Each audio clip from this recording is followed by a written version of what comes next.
Stand by for manual transmission in 3, 2, 1.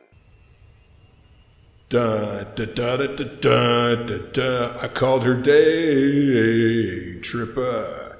She was a VIP passenger shipper. Da da da da da da da da da da da.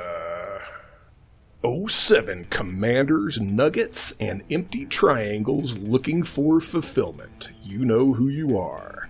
Engineered Dextra here, and today we're going to talk about Robigo passenger missions, why you should be doing them, and the best ships to use.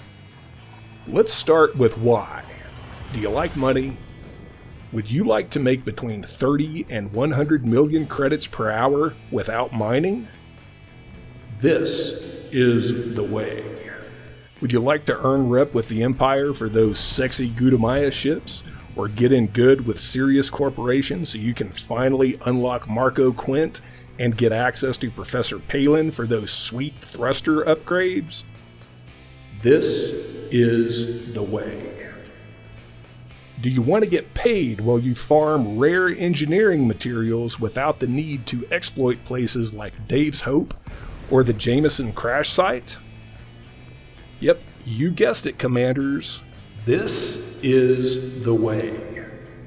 For this video, I tested 3 ship builds. Check the description for Coriolis links to all 3.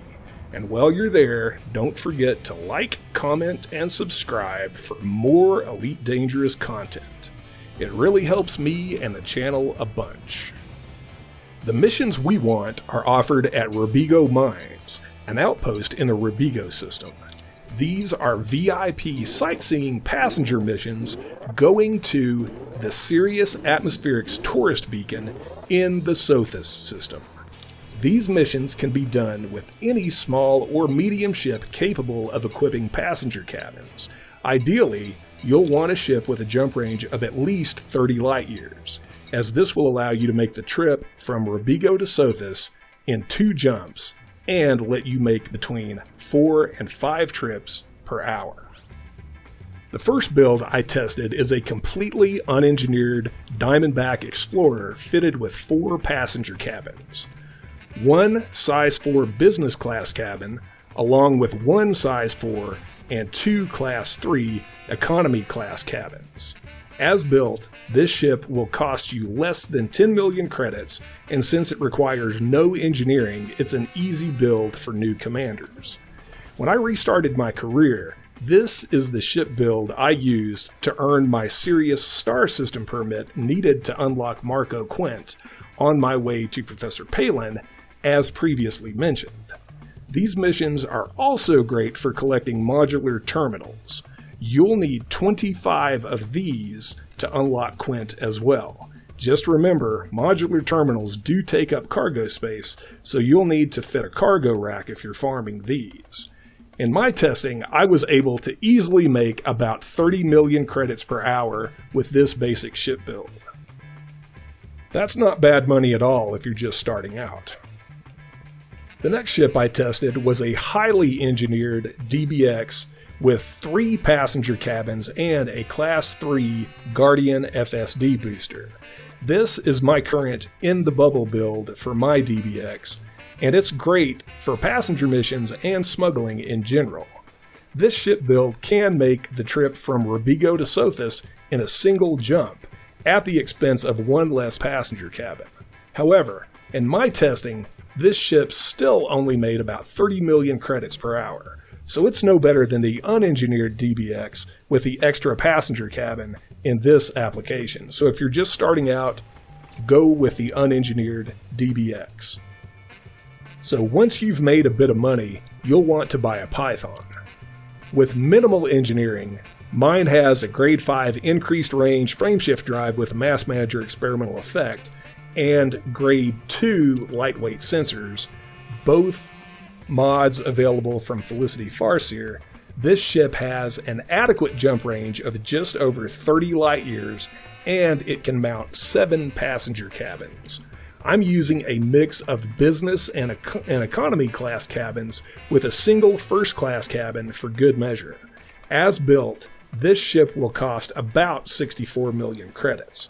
For the long term, this is the kind of ship you should be using, and you can literally earn back the cost of this build in an hour or less. I know a lot of you are probably thinking, if a Python is good, a bigger ship like an Anaconda, Orca, or Beluga would be even better. Not so fast. I tested this build by doing missions from Robigo Mines, an outpost equipped with small and medium landing pads, and by doing missions from Hauser's Reach, a full-sized starport with large landing pads. Running missions out of Robigo Mines, I was able to make right at 100 million credits per hour. By contrast, I was only able to make about 60 million credits per hour running missions out of Hauser's Reach.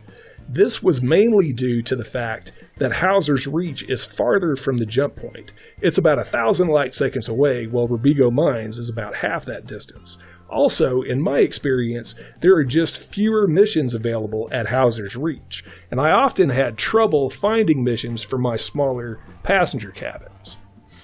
And the payouts for the missions are just not as good at Hauser's Reach. So my advice is to stick with the Python and Robigo Mines. Another thing to keep in mind, especially if you're a new commander, is that available missions and payouts will depend on your rep with the local factions and your current exploration rank too. The more missions you do, the better they should pay. So commanders, that's the story on Robigo passenger missions. This really is my preferred way to grind credits and engineering materials, and it's a really easy way for new commanders to make money without a lot of upfront costs. So I think it'll do it for this episode. Until next time, commanders.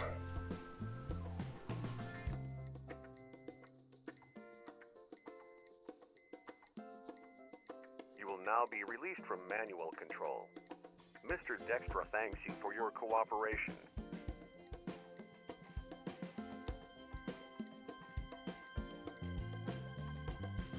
You will now be released from manual control. Mr. Dextra thanks you for your cooperation.